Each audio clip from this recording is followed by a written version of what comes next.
কি পরিমাণ পেঁপে বিক্রি করেছেন? মোটামুটি আমি তো এখন ভালো বিক্রি করেছি। তাও কত লাখ টাকার মতন বিক্রি করেছেন? মোটামুটি লাখ তিনেক। 3 লাখ টাকার মতন বিক্রি করে দিয়েছি। আচ্ছা, এটা আছে আপনার, হ্যাঁ এটা হচ্ছে আম্বার লেডি একবারে গোল। ওটা দেখুন একটু লম্বা লম্বা মতো। ওটা লম্বা, এদিক থেকে দেখাচ্ছে, এদিক থেকে আসেন, এদিক থেকে দেখেন। হ্যাঁ। সেটিং কাকে বলে? হ্যাঁ। এখান থেকে যা বিক্রি হয়েছে এখনো দেখেন এখানে 40 কিলো ধরে আছে। তো দাদা বলছি যে কোন সময়টা লাগালে চাষিরা সবচেয়ে বেস্ট দাম পেতে পারে? শীতের আগে। নমস্কার, দেশ ও দেশের বাইরে থেকে যেখান থেকে আজকে এই প্রতিবেদন দেখছেন সবাইকে আন্তরিক প্রীতি ও শুভেচ্ছা। The farming master YouTube channel ও ফেসবুক পেজের পক্ষ থেকে আমি মণিকুমার বিশ্বাস। তো প্রিয় দর্শক, দেখতেই পাচ্ছেন যে আজকে আমরা একটা হাইব্রিড পেঁপের জমিতে রয়েছে। এখানে প্রায় 2 বিঘা জমি চাষ করা হয়েছে, প্রায় 400টি গাছ লাগানো হয়ে গেছে। এই বাগানের বয়স 5 মাস। বর্তমান সময়ে চাষি এই পেঁপে চাষ করে খুবই খুশি। আমরা চাষির সঙ্গে কথা বলবো, আর যারা ভাবছেন যে এই পেঁপে চাষ করবেন তাদের জন্য প্রতিবেদনটা খুবই গুরুত্বপূর্ণ হতে চলেছে। কারণ পেঁপে চাষ অবশ্যই দেখবেন, বুঝবেন, তারপরে যারা বাগান দেখাচ্ছে তাদের বাগানগুলো ভিজিট করবেন। ভিজিট করার পরেই কিন্তু আপনি 2-5 বিঘা জমি চাষ করতে পারেন। কারণ পেঁপের দাম কিন্তু অফ টাইমে খুবই পাই। দেখবেন যে কিছু কিছু পেঁপে অন সিজন ওঠে, তখন দাম পাওয়া যায় না, 10 টাকা 15 টাকা পাওয়া যায়। আর যে পেঁপেগুলো অফ টাইমে ওঠে সেই পেঁপেগুলো কিন্তু 30-35 টাকা কেজি পাইকারি বিক্রি হয়। তাহলে বুঝতে পারছেন এক একটা গাছে কি পরিমাণ ফলন হয়েছে, আমি তো ভিডিওতে দেখালাম। তাহলে এইরকম যদি আপনার 1 বিঘা জমিতে 400 গাছ থাকে তাহলে মোটামুটি 4 থেকে 5 লাখ টাকার পেঁপে কিন্তু বিক্রি করার সম্ভাবনা রয়েছে। তা চলুন কথা না বাড়িয়ে আজকের এই প্রতিবেদন শুরু করি, আরও ডিটেলস জেনে নিই। তো চলুন আজকের প্রতিবেদন শুরু করি। দাদা ভালো আছেন তো? ভালো আছি। দাদা আপনার নামটা বলবেন? আমার নাম হবিবুর রহমান। আচ্ছা, কোন জেলা? উত্তর দিনাজপুর। আচ্ছা, আপনি যে পেঁপেটার বাগানে রয়েছি ক বিঘার জমি এটা? এটা মোটা বিঘা 2 হবে। 2 বিঘা। কতগুলো গাছ লাগিয়েছেন? এই 800 মতো। 800 মতন গাছ লাগিয়েছেন। আচ্ছা, এই বাগানের বয়স কতদিন এখন? এই মোটা 5 মাসের মতো হবে। 5 মাস মতন হবে, তাই তো? দাদা আপনি এখানে কোন জাতের পেঁপে লাগিয়েছেন? দাদা আমি তো ওটা বলতে পারবো না, ওটা তো আমি তো যার কাছে গাছ নিয়ে এসেছি অনুপদার কাছে, ও দিয়েছে। ওটা কি গাছ দিয়েছে আমি তো বলতে পারছি না সঠিক। আচ্ছা আচ্ছা, অনুপদার বাড়ি কোথায়? এটা পুন্ডরিতে। পুন্ডরিতে। ওনার কি বাগান আছে নাকি? বাগান আর নার্সারি আছে। নার্সারি আছে। আচ্ছা, উনি কি চারা বিক্রি করেন? চারা বিক্রি করে। আচ্ছা, গিয়ে কি বললেন? দাদা আমাকে পেঁপের গাছ লাগাবো, আমাকে 2 বিঘার মতো, তো আমাকে ওই দাদা দিল। দিয়ে আমি এই মোটামুটি 800 মতো গাছ দিল, এই পেঁপেটা দিল। আচ্ছা আচ্ছা, এটা কেমন ফলন হয়েছে? ফলন ভালো হয়েছে। আচ্ছা, বাগানের বয়স কতদিন এটা? এবারে 5 মাসের মতো। 5 মাসের।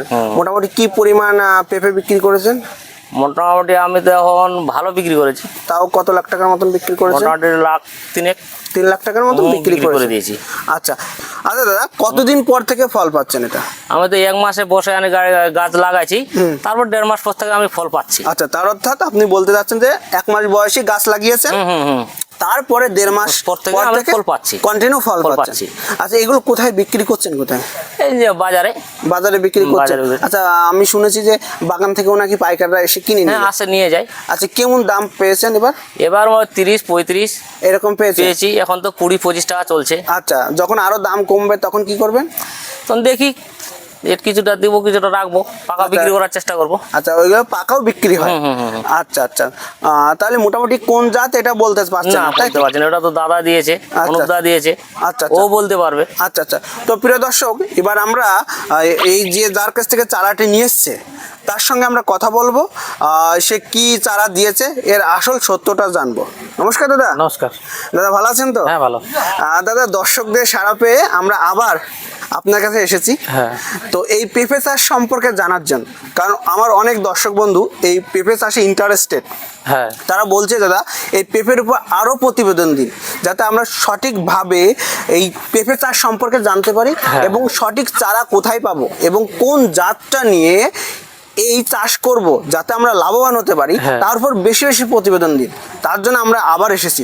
তবে তার আগে দাদা, আপনাকে আমি চিনি বা যারা আগে আপনার ভিডিও দেখেছে তারা সবাই চেনে, নতুন দর্শকদের জন্য একটু পরিচয়টা দেবেন। আমার নাম অনুপ দেবনাথ, গ্রাম পুন্ডরি, থানা হরিরামপুর, জেলা দক্ষিণ দিনাজপুর। আচ্ছা, তো দাদা এটা কি জাতের পেঁপে? এটা আছে আপনার থাইরয়েড প্লাস। Thyroid plus.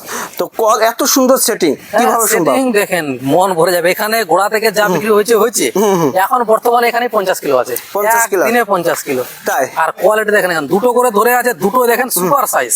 আচ্ছা আচ্ছা দুটোই 1.5 কিলো 2 কিলো। এটাও দেখেন একদম সেম সাইজ। আচ্ছা, আচ্ছা। এটাও দেখেন সেম সাইজ, যে ক্যাট পেঁপে ছোট বড় তা না। আর গাঁথনিটা খুব সুন্দর, হ্যাঁ। কোনো জায়গায় ফাঁকা নেই, না, কোনো এবং ফাঁকা এক এক ডাঁটি থেকে দেখি ডবলও বেরিয়েছে। প্রত্যেকটাই double, প্রত্যেকটাই double, মানে প্রচুর পরিমাণ ফলন। প্রচুর প্রচুর চারোদিক থেকে দেখেন একদম একই রকম আছে দেখেন, একদম গোড়া ঠিক। থেকে আগা দেখেন একদম আচ্ছা, উপরে আরো ফুল ধরছে না, ধরছে। মানে এদিক থেকে কন্টিনিউ। দেখেন, এদিক থেকে মারেন দেখেন, চারোদিক থেকে দেখেন সেটিংটা আচ্ছা, দেখেন। এই তো বলছি দাদা, কন্টিনিউ এই প্রজাতিটা কত বছর এইভাবে ফলন দেবে? এটা 2 বছর চলবে একটা না। 2 বছর? হ্যাঁ, থাইরয়েড প্লাস। তাহলে মোটামুটি একটা গাছ থেকে কি পরিমাণ ফলন হতে পারে? এটা মিনিমাম 2 কুইন্টাল পার হয়ে যাবে। 2 কুইন্টাল? 2 বছর এটা 2 কুইন্টাল। তাহলে মোটামুটি যদি আমরা একটা হচ্ছে কি একটু উঁচু থেকে ধরে, যেখান থেকে মোটামুটি সেটিং আসছে, এটা চলতে থাকবে। আচ্ছা আচ্ছা, বলছি তাহলে মোটামুটি একটা গাছ থেকে 2 কুইন্টাল হয়, যদি এভারেজ 20 টাকা কেজি হয়, হ্যাঁ। তাহলে মোটামুটি 4000 টাকা বিক্রি করা যাবে। হ্যাঁ, এটা 2 বছরে। 2 বছরে? হ্যাঁ, এই থাইরয়েড প্লাস। আচ্ছা আচ্ছা, তাহলে 1 বিঘাতে কতগুলো গাছ লাগানো যাচ্ছে? 400। তাহলে যদি 4000 হয় তাহলে তো অনেক টাকার অনেক টাকার পেঁপে বিক্রি হবে। সর্বনিম্ন তো 2000 টাকা প্রথম বছরে, কোনো কথাই নাই। আচ্ছা, কেমন খরচা হতে পারে দাদা? খরচা টোটাল আপনার 1 বিঘা জমি লেবার টেবার দিয়ে করলে 40,000 টাকা হবে, চারা টারা সব সহ। 1 বিঘা? হ্যাঁ, চারার দাম আছে আপনার 60 টাকা, 60 টাকা। আদার্স খরচা 20 টাকা। আচ্ছা, তো দাদা যেহেতু আপনার কাছ থেকে নিয়ে এসছে এবং আপনার মানে গাইডেন্সে নাকি যে এই বাগানটা চলছে, উনি বললো আমাদেরকে, তো চাষিদের আপনি এই ক্ষেত্রে কি কি ভাবে সাহায্য করছেন? লাগানো থেকে ফল বিক্রি অবধি, কখন কি দিবে, কিভাবে সার দিবে, কিভাবে বীজ দিবে, সব আমরাই বলবো। আচ্ছা, সব আপনারাই বলে দিচ্ছেন, তাই? আচ্ছা, কোন কোন প্রজাতি আপনার কাছে আছে? শুনুন, হাইব্রিডের 6-7টা ভ্যারাইটি আছে। ভিয়েতনাম কিং আছে, top lady, green lady, sweet lady, baby, amber lady, thyroid plus, বিভিন্ন ভ্যারাইটি আছে। আচ্ছা আচ্ছা যে যেটা চয়েস করে। আবার কাউকে মিক্সচার, এই বাগানটা মিক্সচার আছে। আচ্ছা, তাহলে আমাদের এখানে অবশ্যই আর কয়েকটা প্রজাতি আছে। হ্যাঁ হ্যাঁ, দেখাচ্ছি আপনার। হ্যাঁ, আমাকে যেটা আছে আপনার, হ্যাঁ, এটা হচ্ছে আম্বার লেডি। আম্বার লেডি একবারে গোল গোল, ওটা দেখুন একটু লম্বা লম্বা মতো। হ্যাঁ, ওটা লম্বা। এদিক থেকে দেখাচ্ছে, এদিক থেকে আসেন, এদিক থেকে দেখেন। সেটিং কাকে বলে? হ্যাঁ হ্যাঁ, এখান থেকে যা বিক্রি হয়েছে এখন দেখেন এখানে 40 কিলো ধরে আছে। আচ্ছা আচ্ছা আচ্ছা, এখন দেখেন গোড়া থেকে যা বিক্রি হয়েছে এখন এখানে 40 কিলো আছে। আচ্ছা, আচ্ছা। প্লাস নতুন সেটিং দেখেন আবার আসছে, এই যে সেটিং হ্যাঁ। এখানেও চলছে, এদিকেও ফুল আসছে। আর দেখেন কোনো ভাইরাস আছে? না না, একদম চকচক করছে বাগান। মানে আমি সব থেকে হচ্ছে মোজাইক একদম এখানে একদম পাবেন না। আচ্ছা দাদা, কোন কোন হাইব্রিড জাতটা এই মোজাইক ভাইরাস থেকে সহনশীল হতে পারে? শোনেন, হাইব্রিডে গ্রিন লেডি, টপ লেডি, এগুলো সবই ভাইরাস সহনশীল, কিন্তু তার মধ্যে যেমন Vietnam king, thyroid plus, amber lady, এগুলো তো কম দেখা যাচ্ছে। এটা কম দেখা যাচ্ছে। আচ্ছা আচ্ছা, মোটামুটি তাহলে যদি কোনো চাষি লাগায়, মোটামুটি সবচেয়ে বেস্ট ফলন পেতে গেলে একটা গাছ থেকে আরেকটা গাছের দূরত্ব কেমন হওয়া উচিত? 6 ফিট বাই 6 ফিট লাগাবে, 6 বাই 5 লাগাবে। হ্যাঁ, আচ্ছা, এইটা কি প্রজাতির আছে? এটা ভিয়েতনাম কিং আছে। এটা ভিয়েতনামি হ্যাঁ, এই যেগুলো সব হারভেস্ট হয়ে গেছে। হ্যাঁ হ্যাঁ, সেটা কিন্তু দেখতে এখনো দেখেন যা আছে এতেই অনেক আছে। আবার সেটিং আছে, চলবে তো আরো মোটামুটি 6 মাস তো কোনো 6 মাস চলবেই তো, তাই তো? 6 মাস চলবে। তো দাদা বলছি যে কোন সময়টা লাগালে চাষিরা সবচেয়ে বেস্ট দাম পেতে পারে? শীতের আগে, বাংলায় কার্তিক অঘ্রাণ মাস, আর একটা হচ্ছে মাঘ ফাল্গুন। আচ্ছা, সেটা শীতের পরে, এই দুটো হচ্ছে উপযুক্ত টাইম। আচ্ছা, তাহলে কোন সময় ফলটা হারভেস্টিং করতে এটা পারে? যারা শীতের আগে লাগাবে, জ্যৈষ্ঠ মাসে বর্ষা আসবে, বাজারে ফল চলে আসলো, 30 টাকা 40 টাকা দাম হবে। তাই তাই প্রচুর দাম? প্রচুর দাম ওই সময়। কিন্তু ওই সময় 90% চাষি কি করবে, লাগাবে বৈশাখ মাসে। তাই? হ্যাঁ, আর ওই সময় আপনার ফল বাজারে উঠবে। ওহ, সময় মোকাবিলা চাষ করতে আচ্ছা, হবে, আচ্ছা। যাতে দাম পাওয়া যায়। আচ্ছা, একটা পেঁপে কত গ্রাম হলে সবচেয়ে বাজারে বেশি বাজারে 1 চাহিদা? কিলো 1.5 কিলো চাহিদা বেশি, এগুলো একটু 2 কিলোর কাছাকাছি চলে গেছে। আচ্ছা আচ্ছা, কিন্তু 1 কিলো 1.5 কিলো যে সাইজটা সব থেকে বাজারে 800-900 1 কিলো। আচ্ছা আচ্ছা, এই হাইব্রিড জাতের পেঁপেগুলো পাকা পেঁপে কেমন ডিমান্ড রয়েছে? পাকা মোটামুটি এগুলো যখন পাকবে একদম আমের মতো লাল হয়ে যাবে, ভিতরে কাটবেনও লাল, উপরেটা একদম হলুদ টাইপের, আর ভিতরে লাল বেরোবে। আচ্ছা আচ্ছা আচ্ছা, মোটামুটি সেই সময় কি পরিমাণ মানে কেজি দাম দেয়? পাকার তো প্রচুর ডিমান্ড। পাকা মোটামুটি 40 থেকে স্টার্ট। 40 থেকে? ভালো কোয়ালিটি, ভালো যদি গাছ পাকা তৈরি করতে পারেন 70, 80, 90 অব্দি বিক্রি হয়। তাই? হ্যাঁ, খুচরো বাজার। আচ্ছা, আর আর কোন কোন প্রজাতি আছে এই বাগানে? এই বাগানে অনেক রকমই আছে। এটা তো আপনার দেখলেন, আর একটা দেখা যায় আপনাকে টপ লেডি, এই যে দেখেন লাভের মতো একদম সাইজ, এই যে আচ্ছা, টপ লেডি দেখেন, কালার আর কোয়ালিটি। আচ্ছা, আপনি মোটামুটি 1 ফিট। যতগুলো বাগান আমরা ভিজিট করেছি, আপনি চাষিদের অ্যাডভাইস দিয়েছেন যে একটা বাগানে ভ্যারাইটিস প্রজাতি লাগানো, কি কারণ? ওটা কি হাইব্রিড হচ্ছে কোম্পানির বীজ। একটা লাগানোর কোনো কারণে ব্যতিক্রমে খারাপ আসলো, তাহলে গোটা বাগানটা বেকার হয়ে যাবে। তিনটা হলে কি দেখা যায় কি কোনোটা খুব ভালো বেরোয়। যেমন দেখলেন আপনার যেটা, ওটা প্রচুর ভালো বেরোয়। থাইরয়েড প্লাস দেখলেন, যে টপ লেডিটা দেখলেন ভালো। এবার কোনোটা ধরেন টুটে আসতে পারে, যেটা দেখেন সেটিংটা আর ব্যালেন্স নাই গাছটা। কোয়ালিটি, কালার গুলো দেখেন, বাজারে মানুষের নিয়ে যেতে তাদের চাহিদা হবে কাল দেখেন ওই যে গাছটা দেখেন মোটামুটি 1 কুইন্টাল ফল আসছে আর বিক্রি যা হয়েছে আর এখন বর্তমানে আছে 1 কুইন্টাল আছে একদম একদম ঠিক। 1 কুইন্টাল আছে বর্তমানে। আচ্ছা, এবারে প্রাকৃতিক দুর্যোগ সহনশীলটা কতটা?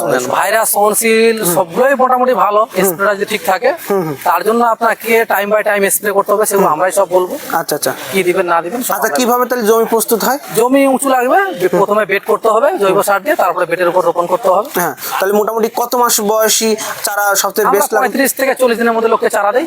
হ্যাঁ, তারপরে 45 দিন থেকে ফুল স্টার্ট হবে, 6 মাসে বাজারে উঠে যাবে। 6 মাসে বাজারে? 6 মাস লাগে, গরমের রোজায়। আচ্ছা আচ্ছা, তাহলে যদি কোনো নতুন চাষি আপনার কাছে চারাটা নিতে চায় তাহলে কোন প্রসেসে নেবে? আগে বুকিং করবে, 1 মাসের মধ্যে সে চারা পেয়ে যাবে। 1 মাসের মধ্যে? আচ্ছা, হোম ডেলিভারি দিয়ে দিচ্ছেন? হোম ডেলিভারি শুনেন, সে যদি খরচা করে সার্ভিস নেয় সে পাবে। আচ্ছা, আর চারাগুলোর দাম কেমন নিচ্ছেন? 60 টাকা। 60 টাকা করে নিচ্ছেন, একটু বেশি হয়ে যাচ্ছে না? শুনেন, বাজারে 50 টাকা 30 টাকা 40 টাকায় পাবেন, কিন্তু হ্যাঁ। আমার কাছে পুরুষ গাছ পাবেন না। হ্যাঁ, হ্যাঁ। সব গাছে একই পরিমাণ ফলন পাবেন। একদম ঠিক, একটা কথা ভালো বলছেন, পুরুষ গাছ এই বাগানে কিন্তু একটা পুরুষ গাছ নেই। নাই। অনেকেই বলে যে পুরুষ গাছ ছাড়া ফল হয় কি ওরা হাইব্রিডে লাগে না, দেশি ক্ষেত্রে লাগে। দেশে, কারণ এটা তো উভলিঙ্গ, তাই তো? হ্যাঁ, এর মধ্যে স্ত্রী পুরুষ দুটোই উৎপাদন। আচ্ছা আচ্ছা, ঠিক আছে, তাহলে চাষিদের জন্য আপনি কি বলবেন? শুনেন, চারা যে কোনো জায়গা থেকে নেবেন, কিন্তু আগে এরকম বাগান দেখবেন, তার কাছে গ্যারান্টি চাইবেন, সব গাছে ফল দাম দেখবেন, গ্যারান্টি দেখবেন, কোয়ালিটি দেখবেন, দেখে তারপর চারা কিনবেন। আচ্ছা। আমার কাছে দাম বেশি, আরেকজনের কাছে 20 টাকায় কিনে লাগাই দিলেন, 6 মাস পর দেখবেন এই ছবি আর আসলো না বাগান। আচ্ছা আচ্ছা ওই স্বপ্ন পূরণ হবে না। আচ্ছা আচ্ছা, ঠিক আছে দাদা, আপনাকে অসংখ্য ধন্যবাদ, আপনার মূল্যবান সময়, কারণ আপনাকে ডেকে নিয়ে আসলাম। হ্যাঁ। কারণ এই চাষির কাছে আগে আমরা শুনেছি যে কার কাছ থেকে চারাটা নিয়েছে, তারপরে আপনাকে কিন্তু আমরা ফোন করি, আপনি কিন্তু আমাদের কথা রেখেছেন, আপনাকে অসংখ্য ধন্যবাদ। একটা রিকোয়েস্ট থাকবে যে চাষিরা আসবে, আপনি চেষ্টা করবেন যে এইরকম বাগান তাদের যেন তৈরি করে দিতে। হ্যাঁ, প্রত্যেকটা চাষিরই বাগানের। আচ্ছা, ধন্যবাদ দাদা আপনাকে। ঠিক।